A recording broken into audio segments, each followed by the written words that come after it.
The new HDS units from Lowrance have been a true upgrade in sonar performance and GPS performance, and a lot of you have gotten them. I've got a lot of emails lately about how do I get my sonar set up on my HDS to get the best use out of it and get the best performance out of it. So we're going to show you 3 things here you really need to do when you first get your HDS before you get it tuned up. 3 things you can do to really make sure you're going to get the best performance out of it. First thing we're going to do is we're going to go to our Pages button, and we're going to go to our main menu. We're going to get on the full Sonar menu. So we're going to highlight the Sonar page. We're going to see just the Sonar up here in the left-hand corner. So that tells us we're on straight Sonar.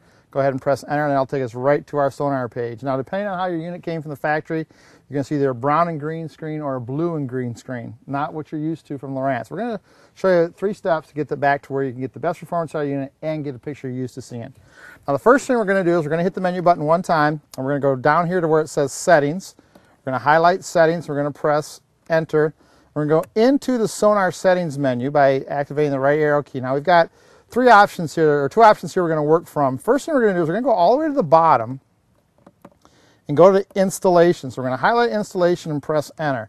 This is the first thing you want to do when you get your unit. What this is going to allow us to do is going to allow us to tell the unit what transducer we're using. If you don't know what transducer you're using, check your box, or there should be a metal silver foil wraparound on your transducer cable. Will tell you what type of transducer you're using.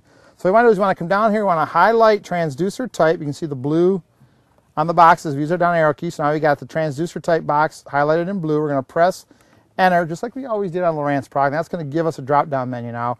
We're using the high-speed transducer with water speed blue connector, so the HST-WSBL is the transducer we're using.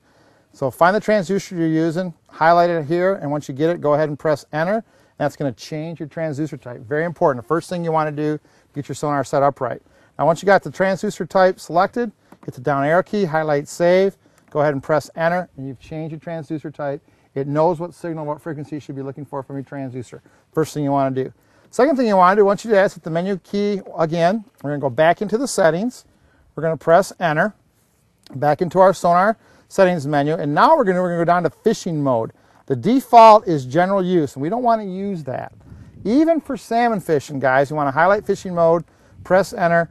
The best way we're going to get the best performance out of our unit, what we're used to seeing from a Lowrance unit, is actually to go to the shallow water mode. Even if you're salmon fishing 150, 200 feet of water, you're going to want to start with the shallow water mode. So we're going to highlight shallow water. We're going to go ahead and press Enter. Now we've changed our fishing mode to shallow water. Pretty important to get that done. So we've changed our installation, told the unit what transducer we're using. We've gone to shallow water mode. You're going to see the colors are going to change on the screen, but still not the colors we're used to seeing on our normal Lowrance screen. So we're going to do that next. That's our 3rd step. So we're going to exit out of this menu. From our Sonar screen, we're going to press the menu again. We're going to go down to Sonar Options. We're going to hit our down arrow key a couple times, highlight Sonar Options, press Enter. We've got a whole bunch of options here to go split screen or no split screen, but for us, the big thing that's important is we want to change our palette.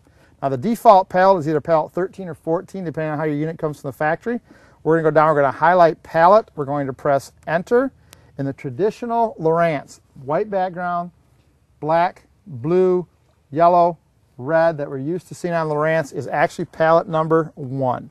So we're just going to scroll up with our arrow key until we get to palette number 1. It'll be highlighted in blue. Press Enter. And when that's done, you'll notice when you exit out, you've got your normal, traditional Lowrance colors that you're used to seeing. Remember, black being the lightest return, then blue, then red, then yellow. So we can get that setting set up. We can use the color line, use our fish identification just like we did by using those colors. So those 3 things, get your transducer type selected, set your fishing mode to shallow water, then set your palette in your Sonar options, set your palette to palette 1, come back to your regular Lowrance colors. Now that gets you set up and ready to go. On the water, you're going to have to play a little bit with your color line and sensitivity, but those 3 steps will get your unit ready to go so you can get the most out of your HDS unit, out of your Sonar this year. Try those things before you go fishing the first time, and the next time you go, you're going to see a lot better performance on your fishing. Keep an eye on our website, walleye101.com. Sign up for our email updates. You can do that right through our homepage. We're going to be doing some Lowrance HDS classes this fall and next spring to get you through all the advantages and all the menus and all the options you have in the HDS that are different than the old style Lowrance stuff. But try those 3 things. Set your transducer, set your fishing mode, set your palette color. You're going to get a lot more performance out of your HDS, new Lowrance HDS unit. You're going to like it more, see a lot more fish, and once you see them, catch a lot more fish.